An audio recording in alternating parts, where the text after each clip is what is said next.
Hello and welcome to the Ice Guys. This is the show that takes you into the world of the National Hockey League. Every game, every day, from a betting perspective.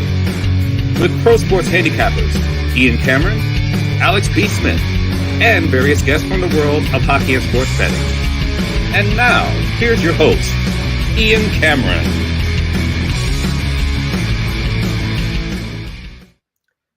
Welcome to the Ice Guys, presented by Boston Hemp Inc. Tuesday, May the 14th. Ian Cameron, and look who's back in his house. It's Matt Robinson. After a week in Vegas last week, back in his regular Tuesday spot on the show.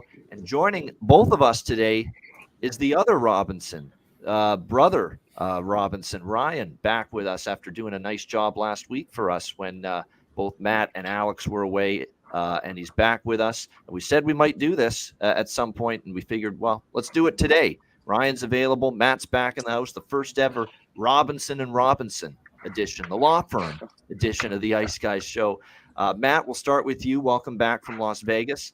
I heard that was a rocky trip, certainly from a work standpoint, but you ended it with some nice, enjoyable evenings, betting and going to the bar, watching some hockey. So at least it ended on a good note. But you're back. And I know you missed being on this show and you missed the Ice Guys fam.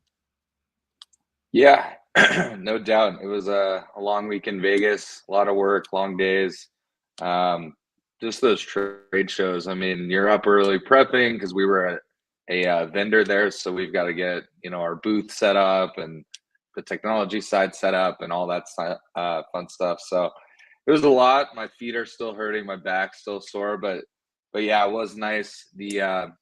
The last night I was there was Thursday, so obviously a Stars-Avs game was on. Dallas got the win. Was able to enjoy it with one of my buddies from high school that actually lives out in Vegas. So it was good. And yeah, definitely glad to be back in the swing of things and excited to be back on the show. No doubt as well. Ryan did a great job last week filling in, joining us on the Daily Show for the first time. Ryan, good to have you back. Ready to rejoin us again today and looking forward to this card, I'm sure. Yeah, definitely. Thanks for having me. It was a lot of fun last time. Had a lot of success, so looking forward to talking hockey with you guys. It's always fun being on, and excited for the betcast later as well. That'll be fun. So big day of hockey, 2 massive games. So excited to recap last night's games and then break those down also. No question. Yeah, we're looking forward to the betcast tonight. Patreon exclusive live betcast tonight. Again, this one is Patreon exclusive. So again, make sure you sign up. $10 per month, patreon.com/Ice Guys. There it is right on the screen. Tonight's Patreon exclusive, a live betcast. So there it is. Tonight, 7 p.m. Eastern, $10 per month to watch and to join us on the betcast tonight.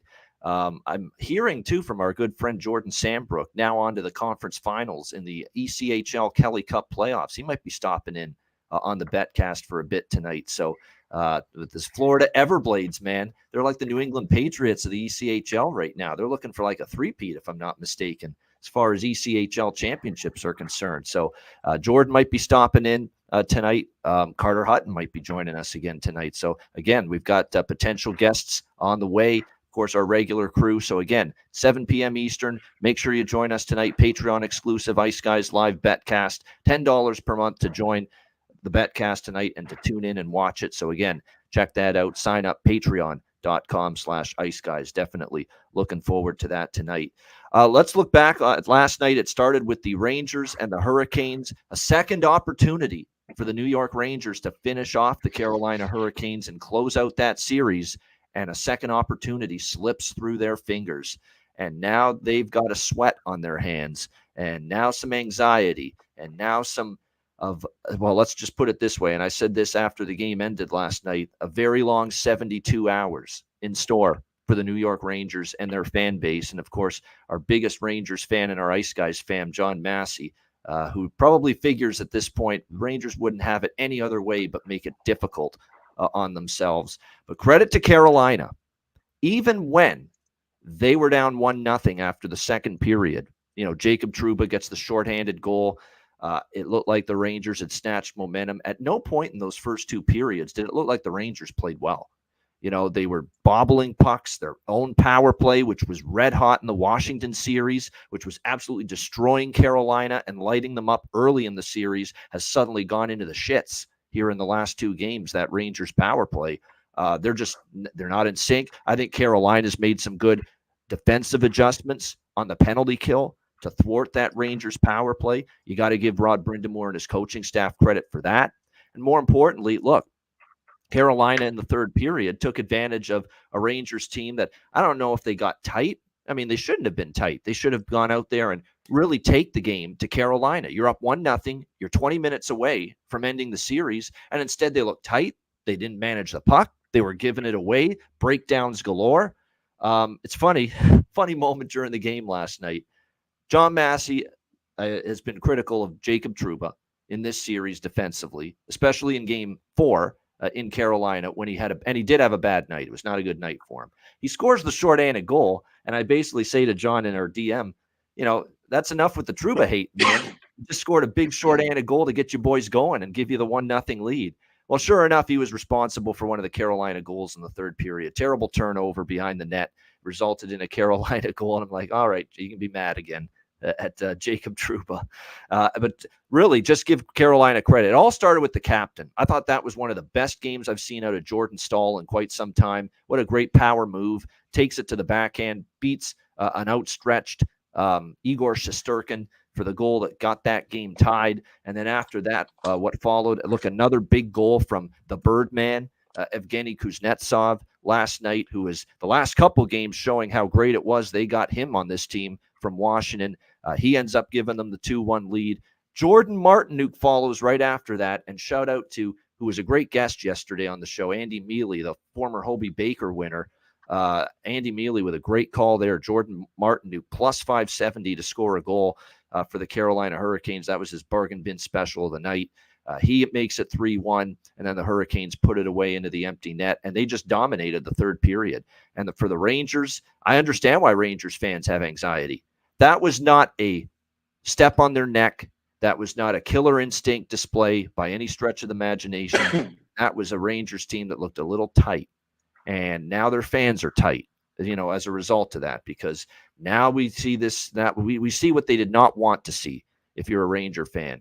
Going back to Raleigh for Game 6, that building is going to be rocking. You know that. The Canes fans, the Caniacs that are going to be in that building on Thursday night, they are going to feel like, hey, we're right back in the series. We win on home ice here, and we go back to Game 7 at Madison Square Garden. And we know damn well who the pressure's on in Game 7 in this series. It ain't the team that that was down 3-0. It's going to be the team that had a 3-0 lead and might be on the verge of seeing it slip away. So, for the Rangers, you can't be in one of these spots Thursday night where, okay, we got Game 7 in our back pocket. We can rest on our laurels and get. I know I was critical of Dallas a little bit for that in the first round against Vegas, where Game 6, they could have ended that series. I'm like, why screw around with Game 7? Well, the difference is the Rangers, they don't have a 8-0 Peter DeBoer in their back pocket in Game 7 this time around. So, and keep in mind, too, Dallas, too, in the Game 7s, like I said, has a strong track record. You go back and look at the Rangers, not as strong of a track record in recent years in these Game 7s. So Game 6 is imperative for the Rangers. I know it's on the road. It's not going to be easy. You got to do everything in your power to close that shit out, in Game 6 Thursday night, because Game 7, we know who's going to have to be feeling it the most as far as pressure to get the job done if it gets that far. Matt, we'll start with you on that one. What did you think, Hurricanes, Rangers? I think you are a proponent of just seeing more hockey in that series, like many of us. And I know we're happy that we're getting at least another game. Yeah, no doubt. The longer the series, the better, especially in the Eastern Conference. I think there's 3 teams that are high caliber contenders. So the more they beat each other up, the better. I've got a good amount of friends that are Ranger fans. I know our friend John Massey, and then I've got a couple buddies as well. But then I've also, got the Stefan Nason angle, so I wouldn't mind seeing him make a little run. I go back and forth on who scares me more if Dallas was to advance and then, play one of these teams. I think New York definitely has the better goaltender, but I think that third period showed that Igor is human. I think actually he's was wearing on down. Carolina I'll just money throw line. this out there. I forgot to mention. I think he's getting some fatigue setting in. He's faced a shit ton of rubber and shots, and he's had so much pucks thrown at him. Like at some point, it's got to wear on him a little bit physically as far as fatigue. And I saw some fatigue mistakes, Maddie, out of Igor last night. That rebound that he spit out on one of the goals, that's not an Igor Shesterkin rebound when he's on his game. That's not something you expect. I think he did show some fatigue in that third period. I really do. Yeah, no doubt. And I mean, that stall goal, I knew that was coming at some point. He played the best game I've seen him play maybe in a few years, but so it was well deserved to get that first one. But yeah, it was. I mean, there's another thing in the playoffs. There's been some tough calls both ways. So I mean, I have some Rangers fans upset at some of the calls, and I don't disagree with them. But yeah, overall, just excited to see that series extend. I know now John Massey is worried going back to Carolina. Carolina is a tough place to win. And then game 7, who the fuck knows what happens. So, yeah, I thought it was a good game. It was one of those games where I felt like Carolina was going to get the next one a lot of the second period and into the third. And, they ended up rattling off a few. So, yeah, we'll see. Excited for, I think, game 6 is Thursday night. So that'll be another betcast night. So, yeah, I'll be excited to watch that one. Yeah, you can say it there, Russell. I think it was Russell. Yeah, Russell Deck. And look, they've had a great playoffs overall, these two guys for the Rangers, Mika Zibanejad and Artemi Panarin. But let's call it like we see it. You couldn't find them with a telescope on the ice last night. They were dog shit. Absolute horrendous performance from both of those guys last night. And look, they should be called out. We know they're better than that. We know they have to be better than that. And it's now up to them to be better in game 6. They were horrendous last night, those two in particular. Panarin, I don't know. Was there one impact he made on the game last night? One? I don't think so. Not at all from what I saw. Ryan, what did you think? Rangers making this a series. Or sorry, Carolina, I should say, making this a series. Yeah, it was pretty impressive on their end. Obviously, they kind of hung around for a bit. It was 1-0 Rangers after that Trouba goal. But they kind of hung around and they stuck in there, and you could kind of feel it building at times. The New York wasn't really getting in clean too much or getting any many grade A looks. That Jordan Stahl goal is very impressive. It looked like Jordan Stahl when he was on the Penguins. Obviously, like you mentioned, it's frustrating if you're a Rangers fan. Panarin and those guys couldn't step up and deliver late in the third, but it's good if you're a Canes fan. I mean, they showed that there's no quit in their game. They bounced back. That was the biggest period of the season for them. Obviously, it was do or die, and they showed up, and now they get to go home to a rocking. I don't know if it's PNC Arena still or whatever, but that's a wild place.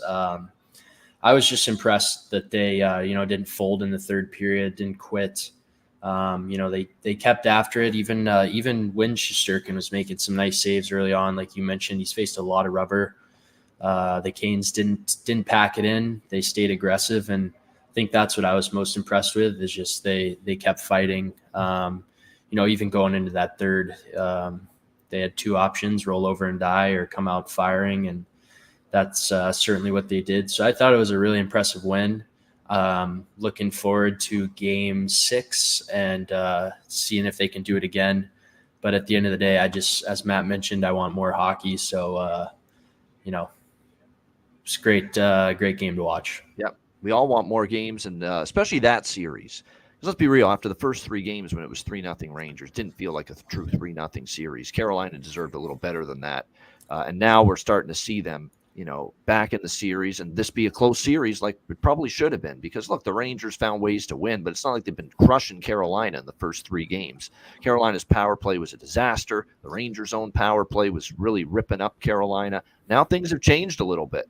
Carolina got their first power play goal in game 4 over the weekend to win that game. The Rangers' power play finally looked, well, not just bad, very bad last night, quite honestly. And the table's turning a little bit as far as the special teams are concerned. And like I said, Shesterkin now 2 games in a row, they punctured the armor a little bit of this guy.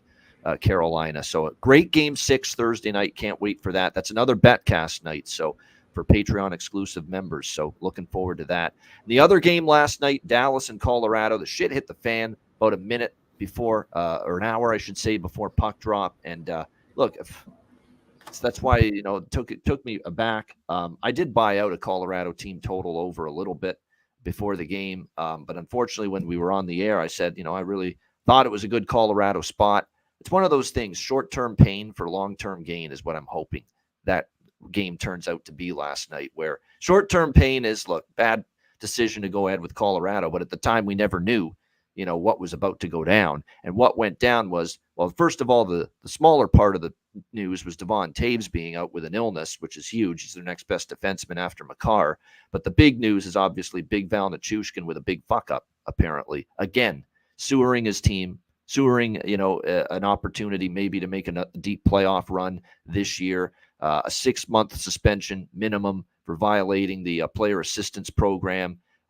There's rumblings that he failed a drug test. He's been, involved in all those banned substances. And there's also been rumblings. There's been some shit going on behind the scenes, going back to the Seattle incident last year, that maybe there's some, I don't know. Just these are rumblings. There's ties maybe to some Russian mob or something. Like, there's just all kinds of things floating out there right now about Valeri Nichushkin. Bottom line is, whatever it is, whether it's one thing or the other, or a combination of both of those things causing this suspension, his life is in shambles off the ice right now, and he's got to clean himself up, and it's a sad situation.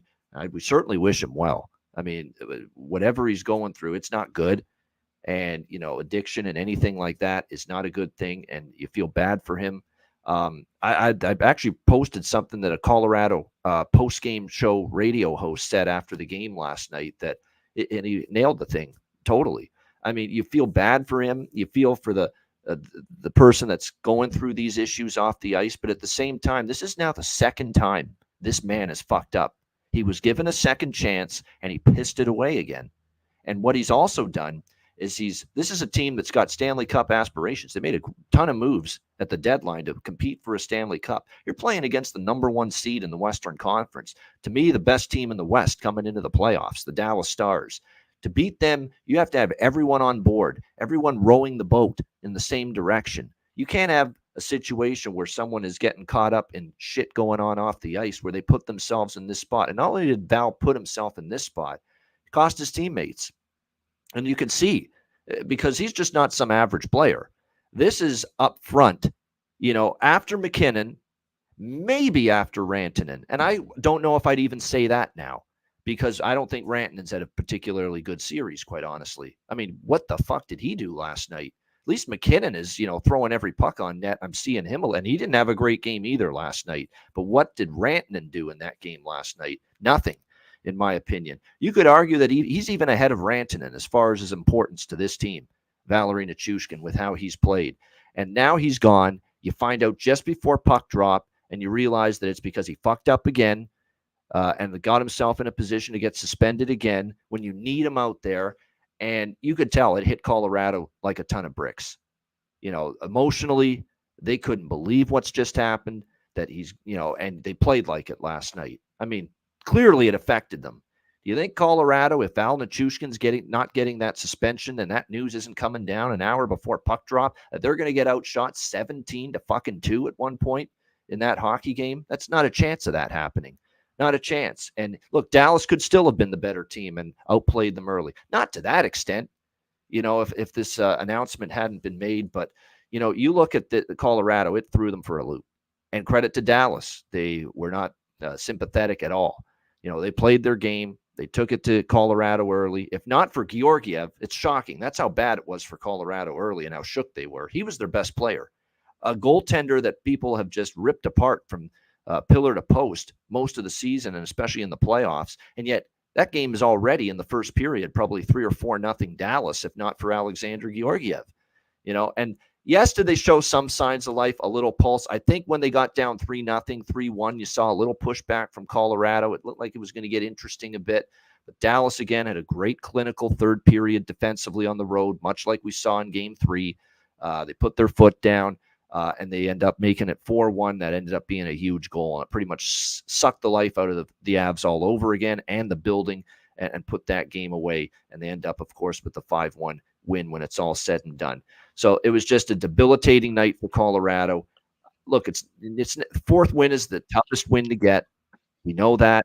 I would expect Colorado to push back strong in Game 5. I do, even with this shit floating around. But I think this mental and emotional hurdle of this, just blockbuster news and this horrendous development for them with Big Val getting suspended is just, I think it's going to be too much to overcome for the Colorado Avalanche. I really do.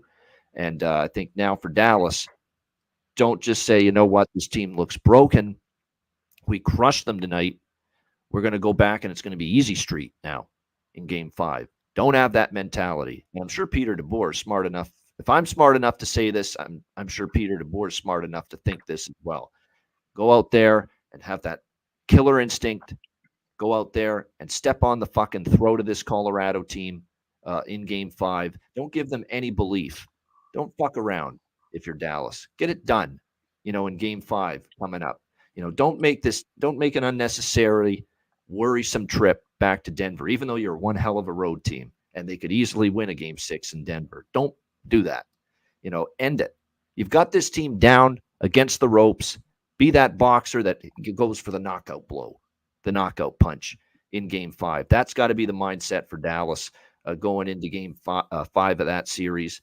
And then from a Dallas standpoint, great performances all around, starting with Wyatt Johnston. Happy birthday, Wyatt Johnston. You're finally of age to drink a fucking beer down there in the United States. It's about damn time. I hope somebody, maybe the captain, because he's the captain, Jamie Benn, bought you a beer in some Denver hotel bar or some shit, after the game last night, or you had one on home. I don't know, but get that in you. You deserve it. What an incredible performance, and 2 goals last night and a chance for a hat trick. And the guy thinks so much of his team, and he's such a team player and such a team guy. He said, screw the hat trick. We got a chance for a wide open net if I pass it to my buddy here, Sammy Steele.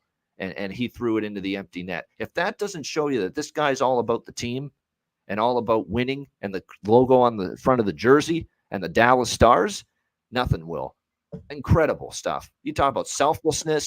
You talk about not being selfish. You talk about doing things to the team, to help the team, instead of individual accolades. Nothing will show it more what Wyatt Johnston did there at the end with that pass to Sam Steele in the empty net. He could have gotten his cookie. He could have gotten his hat trick on the road. He said, nah, there was a Colorado player in between him and the empty net. If I shoot the puck, maybe it's getting blocked. I've got Sam Steele here to the right. He's got a clear path to the net and clear shot at an open net. Nobody in front of him. And he made that play. Just incredible. I mean, we love the kid already, and I'm not even a Dallas Stars fan. These two, of course, clearly love some Wyatt Johnston. But what he did last night was just spectacular. It just shows you what it's all about. It's not about me. It's not about I. It's about the team. What a job by Wyatt Johnston. What a job by the team. Ottinger made the saves when he had to. It's a great defensive performance. Tanev continues to be a pillar of strength on the back end for this team, and a big-time Dallas victory to put themselves 1 win away from the Western Conference Finals for the 2nd consecutive season. A happy day to be the brothers Robinson. We'll start with Matt. Yeah, no doubt. Obviously, you got into it pretty deep. I won't spend too much time on it, but the Val news was pretty hard hitting. At the end of the day, I want every advantage to go Dallas's way, but you don't want to win a series because of somebody dealing with substance issues. So I wish him well. I was able to meet him quite a few times when he was in Dallas. One of Ryan's friends, actually, he lived with one of Ryan's friends his first year there. And I've got a couple buddies that are Russian that all the Russians, when they're in the States, hang out together. So he's a good dude. I wish him the best. I think it's unfortunate for the team. But, it is what it is. And now they're going back to Dallas Game 5, and they've got to find a way to dig deeper or, roll over. And there's a couple of good golf courses near the AAC they can catch around on Thursday morning if they want. But no, to get into the game, I mean, obviously there was some effect on the situation. The Avs did get Duran back, and Taves dropped out late, minutes before the game. I mean, I don't know how early they knew, but yeah. So I think Dallas, again, they didn't hold back. They didn't feel bad. They couldn't control what was going on in the other locker room, and they came out and played like it. I saw a lot of tweets and things that said, "Oh, the Avs suck. They're playing horrible." And again, I always am going to side with my team, but I feel like Dallas, that was the fastest I've seen them play maybe all season. They were jumping on pucks. Pavelski finally looked a little better. He's not prime Joe Pavelski, but I thought he made some plays that I haven't seen him make all playoffs. They were just all over him. And I mean, they only ended up with one goal. I know John Massey was like, "Oh, that's the Rangers curse. They should have got more." And but they turned it on in the second period. They're just so defensively strong that this series they haven't been trailing for a second of the whole series. They lost that one game in overtime, but they've had the lead the entire series or been tied, obviously. Haven't given up a goal. They in really the can first shut period teams either. down. I know, which is wild. Last series it was all about Jake Oettinger in the third, and this series he's been lights out in the first and a lot of the thirds for that matter. He's given up a couple in those comeback games, but he's played well down the stretch. He played unbelievable last night. I think that was maybe his best game of the playoffs. Colorado did have their chances, and he came up big when he had to. I think I agree with you. They got that first goal to kind of make it 3-1, make it still a game. They had a couple shifts here and there, but Callahan on the broadcast mentioned it. They were just like, they'd have one really good shift, and then Dallas would be back in the ozone for 2 shifts. And then they'd have one good shift where you got to kind of get a couple shifts in a row. There were a lot of whistles to start the third period and things like that, which played into Dallas's favor. They could stay fresh. They had the short bench. Hintz left pretty much after the first. They had some time with Smith gone. Tanev there towards the end. So, yeah, looking ahead, obviously it was a great game. I think, the biggest thing is getting the win tomorrow because, the second you give Colorado life heading back to Denver, maybe they wake up a little bit. Maybe they get Taves back tomorrow night or even on Friday. So I think you've got to kind of step on their throats in the series, especially given the fact that Dallas had to go the distance with Vegas. Maybe Edmonton ties it up tonight. If Dallas can get that win, you're guaranteed 4 or 5 days off for a guy like Hintz, a guy like Tanev. There's other guys in the room with bumps and bruises. Maybe Pavelski gets a little rest and comes back better. But yeah, so I'm looking forward to tomorrow night. I think they've got everything they need to get it done. Obviously, they've lost some games at home in this playoffs, but I just think they're in kind of that form of like, hey, we're really going to make a run. They've got Robertson laying guys out, blocking shots. They've got Hintz laying out for block shots. Duchesne, that play where he skated all the way into the ozone with no stick, just kicking it up and then took a knee. Things like that are things you like to see this time of year. And I think they mentioned it on the broadcast, but you can tell every player on that team is bought in. And I love to see Sam Steele, get the monkey off his back. He's had tons of chances this playoff, so it was nice to see him pocket one. Would have loved a Wyatt Johnson hat trick, but we talked about it last night. I think that just shows that he's such a team player, and I think he's going to be the next captain of the Dallas Stars after Jamie Benn decides to hang him up. So, yeah, looking forward to tomorrow night, and hopefully they get it done so they can get a few days off and get back in for the Western Conference Finals again this year. Yeah, you said it, that because they went 7 against Vegas, it would behoove them to end this series sooner rather than later, no doubt. Ryan, another happy Robinson after a big Dallas win last night. I'm sure you enjoyed it. What were your thoughts on that game? Yeah, it just kind of felt like from the start that was a Dallas game. That's kind of been since after game 1, they've kind of weathered the storm in the first few minutes, pushed back a little bit. Georgiev's made some good saves at times, but then, they throw the first punch, they get up 1, kind of depletes the Avs, and then they just build on that. And they showed in, game 3 as well as last night, if they give up a goal, it doesn't matter. If it becomes a tie game again or if they're up 1, they seem to just get right back on the horse and go at it. So it's been really impressive seeing that aspect of it. I said this, before the series. I remember I was talking to someone, I can't remember if it was betcast or something, but I almost, as a Stars fan, would have rather played Colorado than Winnipeg. I just think that Winnipeg has a bit more depth. Colorado, I said from the start that if you can really shut down McKinnon, Ranson, and Makar, it's obviously easier said than done.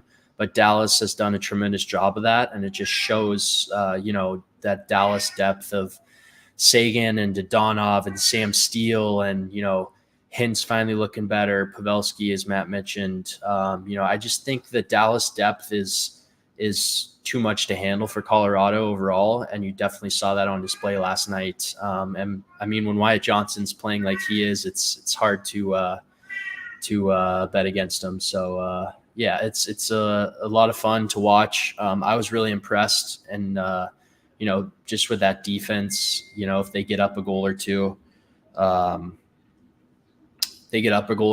it's they know how to play. They've shown last series as well as outside of game 1 of this series that they can close out a game in the third. And so that was kind of another narrative this year, that the Stars can't close out a game if they're up a couple goals. We saw it late in the season against Florida. So it's finally nice to see that they're, coming together, closing out games. 1 goal, 2 goal, doesn't matter. They're all buying in. And I was really impressed from top to bottom as a Dallas fan. That was a huge win. I know a lot of people were on Colorado in a good bounce back spot. Obviously didn't know all the stuff that was going to happen between Makar or Nichushkin and I wouldn't Taves, have had a penny on Colorado last night if I knew that at early in the day that what was going to go down. I mean, that was just Yeah, I mean, it's definitely devastating for them, as Matt mentioned. Val lived with one of my teammates, so I played Xbox with him. I was around him. He was a really good dude, so I feel for him as a human. Tough for Colorado. Obviously, it's like he's letting his team down a bit for the second year in a row, but I love Dallas game. I could not be more happy with 2 big road wins. As Matt mentioned, I think it's important to go close it out. I think the Avs are they're not going to roll over and die, but everything's in Dallas' favor right now. You're going back home. Your goalie's hot.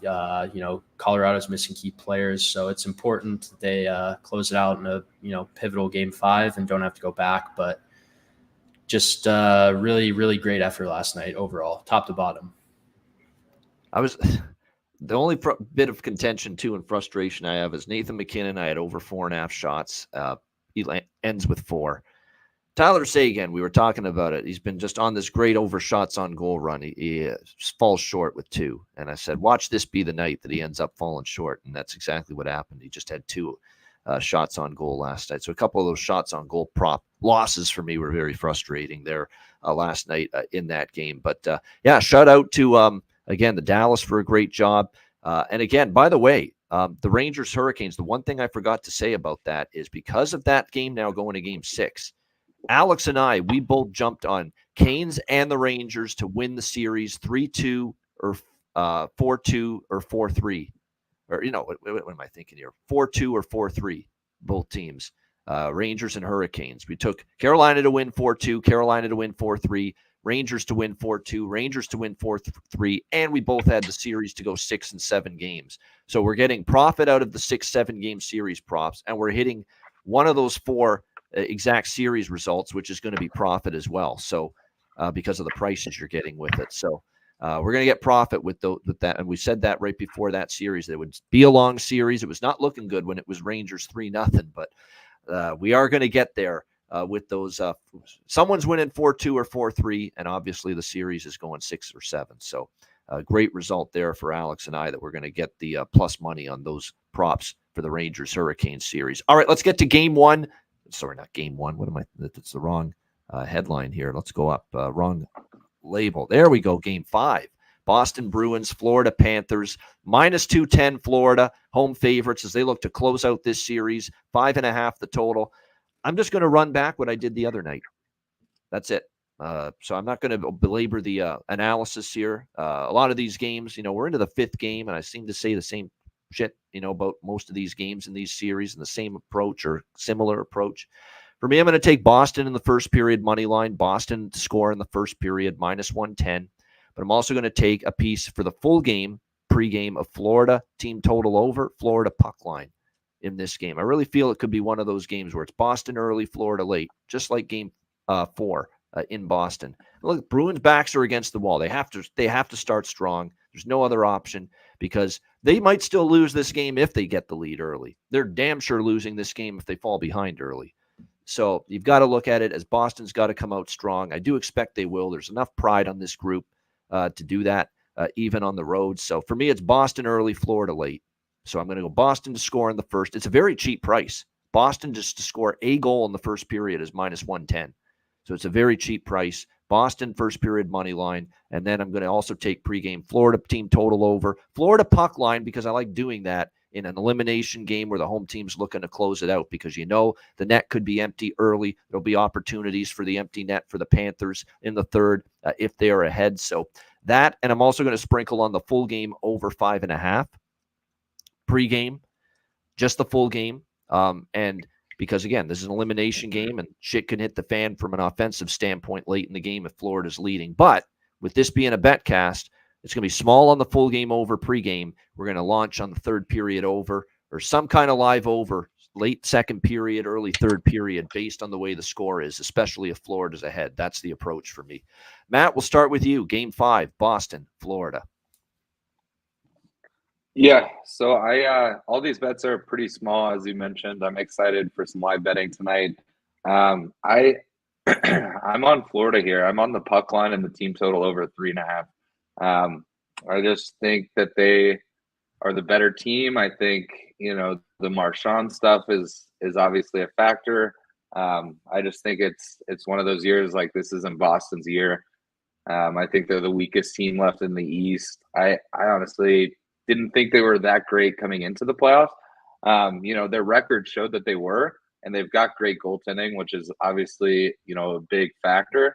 But I just think Florida is one of the scariest teams, if not the scariest team in the NHL right now. And I think they're going home prep to close this out. So I think Florida wins it tonight. I'm taking the puck line and the team total over. And then I also will be on the full game over at 5.5. Again, just smaller bets so that live, if we get 10 minutes in and there's no goals, then we can hammer the over at 4.5 or maybe 5 perhaps. Yep, great approach. Everything to me, small pregame with the Boston first period money line and to score in the first, plus the Florida team total over for the game 3.5 at a pretty good price, by the way, with that team total over for the Panthers as well, plus the full game over and the Florida puck line and the full game over as well. Yeah, the Florida team total plus 116 at Pinnacle. Nice price with that. Ryan, what are you doing with this one? Bruins Panthers. Yeah, like you guys, I'm gonna wait mostly until we see live, but there is some stuff I like. I know Alex has done this before. MGM has empty net goal anytime plus 130. That's pretty good value.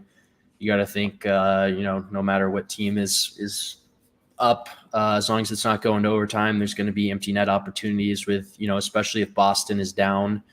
They could pull the goalie, multiple times with, 3 or 4 minutes left to try and get back in the game. You can also pick a side. I think Florida is like plus 260 for an empty net. Boston's like plus 400, plus 450 something. There's a couple player props that I'll get into in a little bit later on, but I really like Florida team total over 3.5. I kind of agree with Matt that they want to close this out at home. They smell blood in the water, especially with the Rangers Kane series. If they close it out tonight, they might get a little bit of extra rest. Kachuk's shots on goal prop is good. He had 7 last game.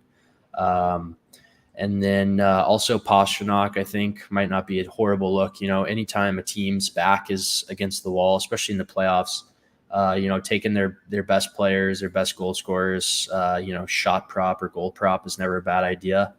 They're going to be throwing everything at the net, I think, trying to gut it out however they can. Greasy goals, doesn't matter. So I think he's going to be shooting the puck. But yeah, I'm definitely going to, watch for some live looks, see how the first 5 minutes of the game, first 10 minutes go, see who dictates the pace of play. But I like that empty net. I like, the team total.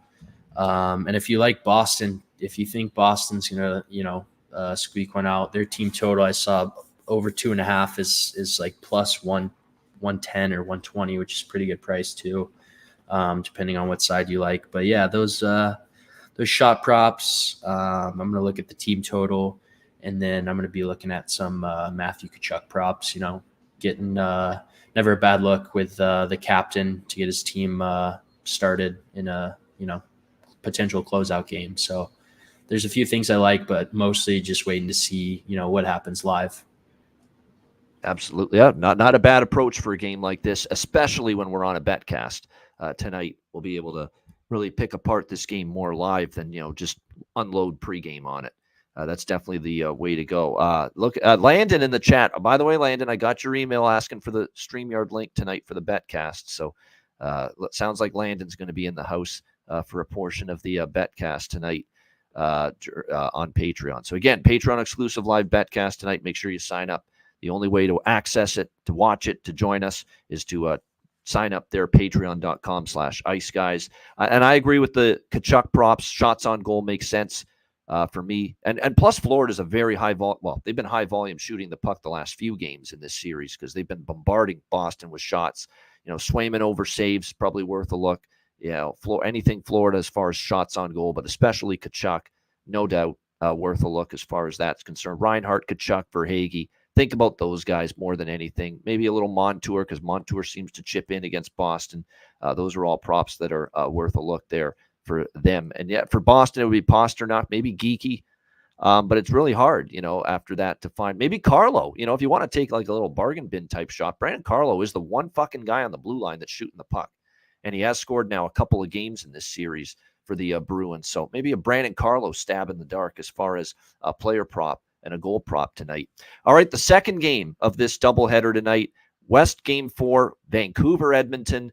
Oilers minus 200 home favorites, 6.5 the total. Vancouver leading 2-1. That was a great game for me. The other night, Game 3, we had Vancouver money line, Vancouver to score in the first. We had the over trifecta. Pretty much everything hit in this game on Sunday. I like Vancouver, and I still stand by the sentiment going into Game 4 tonight that from a full game money line standpoint, this is too rich of a price on Edmonton. They are not minus 200 better than Vancouver right now. Not the way this series has gone, not the way Vancouver's defended.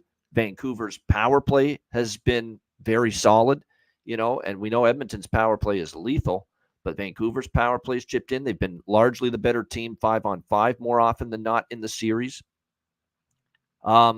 So at minus 200, to me, if I'm betting the full game money line, I'm taking Vancouver again.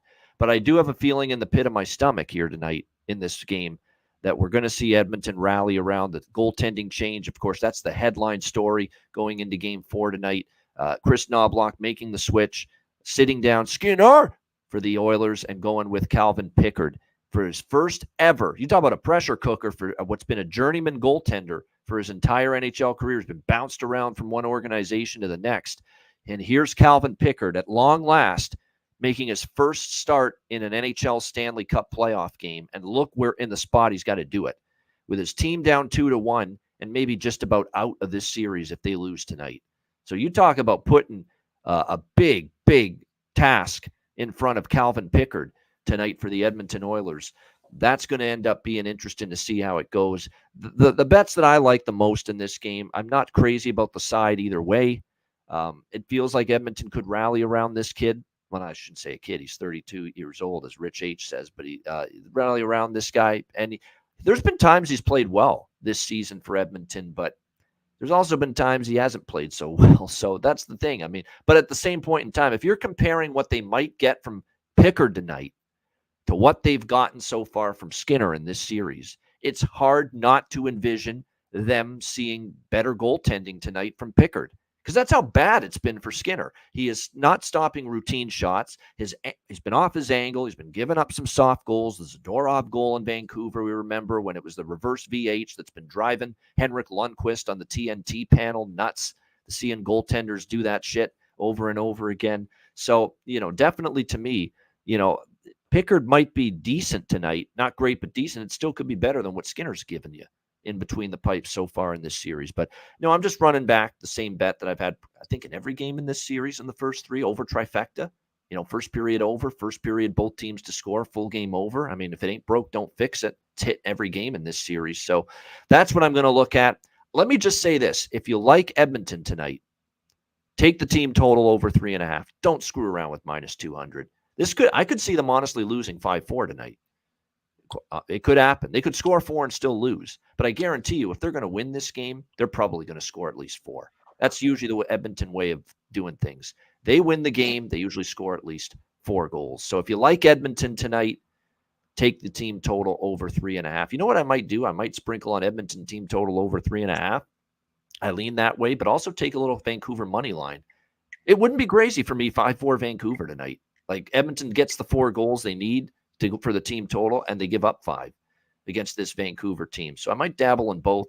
Primarily what I like tonight is the over trifecta again. Matt's got to run in a few minutes, so we'll go right to him here with Vancouver, Edmonton, Game 4. Matt, what do you think here? Yeah, so this is sort of similar to the Dallas-Colorado Game 4, where you were leaning Colorado. Obviously, there was some big news prior to puck drop.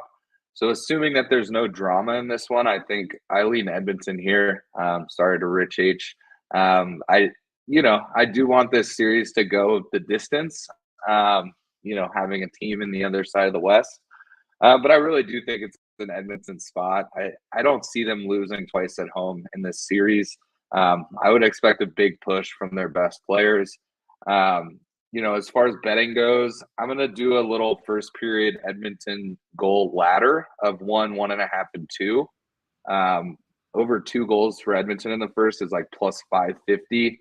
Again, if you just get to the 2, then you get your money back. No harm, no foul. But I could see them trying to come out and score 2 or 3 quick ones, really win this game handily and then head to Vancouver with an even series. So that's one play. I'm definitely on the over trifecta as well. So the first period over, the both teams to score and the game over. And then I am on that Edmonton team total over 3.5. Again, all of these are pretty minimal bets, nothing huge, just because I'm excited to watch this and maybe get some live action. And I know, when you take an over, like a first period over 1.5, you put a little bit on pregame in case there's that one goal that happens in the first 30 seconds. But on the off chance there's no goals in the first 4 or 5 minutes, then you can double down, get a better price. And then if it hits, you really feel good about it. So, those are going to be my plays for this one. Yeah. I definitely, what I do is, because like I say, I'm staying away from minus 200. You don't want to deal with that, in my opinion, if you like Edmonton. There's better methods. The team total is a good look. I think what Matt's doing is very creative, and it's great value if it hits. I mean, the over 2 in the first period, plus 550 team total, for Edmonton in case they really start strong. And the Edmonton puck line, I think, is in the first period's not bad. The minus 0.5, you get a good plus price on that. So I think that probably is, because you got to expect Edmonton in the first 20, is going to be ready to rock and really dialed in and looking to get a fast start, maybe a little bolstered by the goaltending change, a little spark for the boys, going to Pickard and really try to rally around him, get him a lead early, that kind of thing. So that first period puck line for Edmonton might be live. But again, with all that being said, Edmonton first period puck line, strong start, the team total in the first period, maybe the full game team total over. I like all of those, but I still might dabble in Vancouver plus 170, because as far as the full game is concerned, to me, that's where the value continues to be with the Vancouver Canucks as far as the full game money line, and hope for a 5-4 game for Vancouver, and we hit everything. And Edmonton has the strong start, and the team total still goes over, and Vancouver wins, and we hit everything. It's a weird way to go about it, but you got to be creative, at playoff time. Matt's got to run, so Matt, quickly before you head out, bargain bin special of the night for you, and then best bet. We'll start with the bargain bin. What do you like? Yeah, so for my bargain bin tonight, Boston fans aren't going to love this. It's enemy number one. I'm going to take Sam Bennett, anytime goal scorer. It's been such a wild series. They talked about this on the ESPN broadcast last night. When you're public enemy number one, it usually means you've had a good series. Obviously, sort of a controversial hit. But he did score last game, and I think, at home he wants to close this out, move on to the next series, get the spotlight off him. So Sam Bennett, anytime goal scorer, I'm seeing it like plus 375, plus 350, somewhere in that range. All right, there you go. Sam Bennett, Florida Panthers, bargain bin special of the night, plus 350 to plus 375 for Matt. And last but not least, Matt, best bet. What do you like? Yeah, so my best bet is going to be in that later game. Again, I think Edmonton evens the series here. I don't think they go back to Vancouver down 3-1, or at least they know if they do, the series is probably over. Vancouver's playing really well. So I expect their big guns to step up. So I'm going to expect a lot of goals out of Edmonton. If they're going to get it done, as you mentioned, it's typically going to be 4+ goals. So I'm going to take Edmonton team total over 3.5. That's going to be my best bet tonight. And I'm excited for the betcast. I look forward to seeing you guys a little bit later. There you go. That's minus 120 for Edmonton team total, over 3.5. Best bet for Matt Robinson. All right, Matt, back to the salt mines for you. We'll see you in a few hours for the betcast. See you, boys. I'll have a couple beers ready, so I'm excited. See you, bud. Oh, there you go. All right, Matt Robinson, from one brother to another. Ryan, what do you like here? Game 4, Vancouver, Edmonton. Yeah, I'm excited for this game. I see both sides. I'm kind of torn. I think with the talent that the Oilers have, they certainly don't want to go back to Vancouver down big in the series. But at the same time, Vancouver's been pretty solid. They have good depth. The goalie has been playing really well for him. I have some goal scorer props that I like. I think Matt's best bet is a solid, Oilers team total over 3.5. They certainly have the firepower to, they could put up 2 goals in the first period by themselves, easy. They've done it plenty of times. Something else that I kind of lean towards is, even if I do, like Vancouver, as you mentioned, maybe putting a little bit on their money line, I think the Oilers will start fast at least. It's kind of, we talked about it, I believe, when I was on the betcast or on the show last time. McDavid was really quiet in, I can't remember if it was game 1 or game 2, but he had no shots on goal, no points. And we said next game he's going to come out, he's going to perform. And that's exactly what he did. He wasn't horrible last game, but, couldn't get the job done. I think it's a similar spot for him where he's going to be flying. He knows he has to be his team's best player if they want to win this game and come back in this series. So I think it's a good spot for, his props. But because of that, their big guns, their firepower, I think they're going to want to come out hot, start hot in front of their fans, try and build momentum early. So I'm also possibly looking at that, Edmonton first period puck line or first period money line. I think they have to come out hot against this team. They can't afford to have a slow start or take penalties. You saw it in game 1 too. Maybe Vancouver takes an early penalty, is undisciplined or whatever. Their power play is pretty lethal. All it takes is 1 or 2 chances. That's mostly what I'm looking at. A couple shot props, a couple goal scorers. I look to the Oilers, big guns to come out hot early. I do also, like Vancouver money line though. They've been playing well. They're a good team. Like my Stars, I think they're deep. They have, they've shown they have some depth. And it's tough for me to pick a side right now. There's a couple small things I'll be on. But then again, just like the last game, I'm going to be looking for some live looks, see how the first 5-10 minutes go. Maybe depending on who's up or down going into the third, look at, live overs and stuff like that, empty net props. So I think it's a good live game. That's mostly what I'm looking at. So good stuff there. Yeah, it's a great stat there with because of course Carson Soucy is serving his 1-game suspension for the cross check to the face of Connor McDavid from the end of game 3. 27-9-4 with Carson Soucy on the ice, 23-14-5. So that's a pretty noticeable difference. That's 27-13 when you add up the losses, regulation and overtime. 27-13 with Soucy, 23-19 without him. So that is a little bit of a difference, and they will miss him. He's played well. Ian Cole has not played as well. He's got to step up because he's going to get more minutes tonight. He's had some issues at times defensively. They've won in spite of that, and they have a 2-1 lead in the series in spite of that. Chaos Giraffes actually played well. Noah Juleson, by the way, is going to get the entry into the lineup on the blue line tonight in place of Soucy. So Noah Juleson is going to get in for the Canucks. No changes really up front still. Linus Karlsson is still on that second line, and I think there's value on him, because he's up there. The question is, will he produce with it? Lindholm, I think, is worth a look as far as props. I'm just going to stick to Suter as well, just because he's playing with Miller and Besser, and I think at some point the puck might go in for him. Looks like it's still going to be Lafferty, Bluger, and Niels Oman on the fourth line. And then, of course, for Edmonton, there are some lineup changes, especially as far as the forward group is concerned. McDavid and not only Pickard and net instead of Skinner, Draisaitl and McDavid being split up by Chris Knobloch. I think it's not a bad choice. You got to do something. You got to even things out a little bit in your top six. McDavid will center the top line with Hyman, and Ryan Nugent-Hopkins will be alongside McDavid now on that top line. And Dylan Holloway is going to move up to the second line, playing with Draisaitl and Kane, it looks like tonight. So RNH, there's value.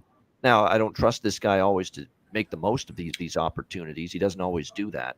But there is value with Ryan Nugent-Hopkins and his props tonight being on the top line. And same thing with Dylan Holloway, who's going to get a chance with Draisaitl and Evander Kane. So definitely some value with those two guys lining up on the left wing side of the first line and the second line tonight for the Edmonton Oilers. And I've got someone in mind as far as the bargain bin special of the night for this game. You probably already know who that might be, but we'll save it for that segment coming up. In the meantime, again, Patreon Live Betcast tonight. Make sure you join us, 7 p.m. Eastern tonight. Sign up and subscribe for just $10 per month. Patreon.com/IceGuys to watch and take part in tonight's live Betcast. And in addition to access to the live Betcast tonight and all our future Patreon exclusive live Betcasts, you'll also get our daily sides, totals, and player props posted on the page each and every day. Goalie charts, totals charts, and more bonus content, including tons of content in the off season coming up. So make sure you sign up, $10 per month. Don't miss this Betcast tonight. Join us there, patreon.com/IceGuys, just $10 per month. And last of all, the Ice Guys store. Make sure you check it out. Get your gear and your merch over at the Ice Guys store, iceguys.myspreadshop.com. All right, we got our bargain bin special of the night and best bets coming up in just a moment, right after we hear from our great sponsors.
All right, Boston Hemp Inc., check them out. Get 20% off all orders on the website using the promo code IceGuys at bostonhempinc.com. All right, bargain bin special of the night. We already got the bargain bin choice from Matt Robinson earlier. Sam Bennett for the Florida Panthers. Ryan, where are you going in the bargain bin for tonight? Yeah, so I went back and forth on a couple different options. I'll be on all three. I liked Matthew Tkachuk, first goal scorer in that game. I also like Leon Draisaitl or Connor McDavid, first goal scorer in that game. So I see those guys are plus 900. I'm seeing Kachuk is plus 1,000. I'll be on all three. I think Florida, their captain at home is going to want to get his team going. Could definitely see him scoring the first goal of the game. He had 7 shots last game. He's shooting a lot. But I'm going to have to go with my official one. I'm going to go with Connor McDavid. I just think I could definitely see Connor McDavid doing Connor McDavid things, maybe, a coast-to-coast rush or something like that. The other one I liked was Draisaitl, obviously, is if McDavid sets him up for a one-timer on the power play, I could definitely see that too. But, McDavid is the best player in the world, for a reason. He's going to want to bounce back, not happy about last game. So I really like that look. I think he could get the team going early, and show why he's the best player in the world. So that's my bargain bin special. Connor McDavid, first goal scorer. Go Connor McDavid, McJesus, to get things rolling for the Edmonton Oilers, plus 950 at FanDuel for him to score the first goal of the game. That is going to be Ryan Robinson with his bargain bin special of the night. My bargain bin special of the night, the Swedish Viking. We're going right back to the well with him. Why not? Look, he scored 3 goals in 3 games, a goal in each game so far in this series. And finally, the price is getting adjusted ever so slightly game by game, but you can still get plus 600 at BetMGM, FanDuel, and other places. Matthias Ekholm for the Edmonton Oilers. We're going back to the well, plus 600. He's jumping into the play. He's shooting the puck. He's been involved in the offense for the Oilers. Right back to it. Matthias Ekholm plus 600 for my bargain bin special of the night. All right, best bets. Ryan, what do you like here tonight for best bet? Yeah, so my best bet, I'm going to go back to the same game. I lean Oilers early. Their superstars want to, carry this team to a victory at home and get the fans into it early. So I'm going to go Oilers puck line, either puck line or money line. I'm seeing, first period puck line plus 130, 3-way money line at plus 135. So I guess I'll go, with one of those. I think the Oilers, come out hot, shoot right away, and their best players have to be their best players. And I could definitely see them, getting 2, maybe even 3 goals, like Matt said, in the first period. So that's my best bet of the day. Oilers first period puck line. All right, Edmonton first period puck line. We can get actually plus 140, plus 144 at some books with that first period puck line for Edmonton. So that is going to be Ryan's best bet. My best bet, if it ain't broke, don't fix it. I think I've had the over in every game in this series, and I think we've had the over as my best bet for the show multiple times. If it ain't broke, don't fix it. And look, I know Pickard probably will give them a chance to have better goaltending tonight, but I don't know if that's going to be enough to keep this below 7 goals combined. I mean, it's just been one of those series where both teams have been very opportunistic. Edmonton's going to push the pace, especially early, and if they get the lead, it'll open up even more, and Vancouver can't play shut-it-down hockey. So Vancouver, Edmonton over 6.5, minus 102. That is going to be my best bet here for this Tuesday NHL slate. Betcast tonight. Make sure you join us. Patreon exclusive. So the only way to watch and tune in, sign up $10 per month. Patreon.com/IceGuys. Don't you dare miss the Betcast night. We have another Patreon exclusive live Betcast Thursday night as well. So 2 this week. So make sure you sign up. Patreon.com/IceGuys. Just $10 a month to take part in both Betcasts this week. A reminder, the Ice Guys is live 7 days a week, Monday to Friday, 2 p.m. Eastern, Saturday and Sunday, noon Eastern. If you can't watch the show live, download the Ice Guys podcast in audio form on all major podcast platforms, Google Podcasts, Apple Podcasts, Spotify, Stitcher, iHeartRadio, Amazon Music, and more. Download the Ice Guys podcast when you can't watch the show live. For the Brothers Robinson, the law firm edition for the very first time on the show, Matt Robinson and Ryan Robinson, I'm Ian Cameron. Have a great Tuesday night. We'll see you in a few hours for the Patreon exclusive Stanley Cup Playoffs live Betcast. And, of course, we're back with another daily edition of the Ice Guys show tomorrow on Wednesday right here on the Ice Guys.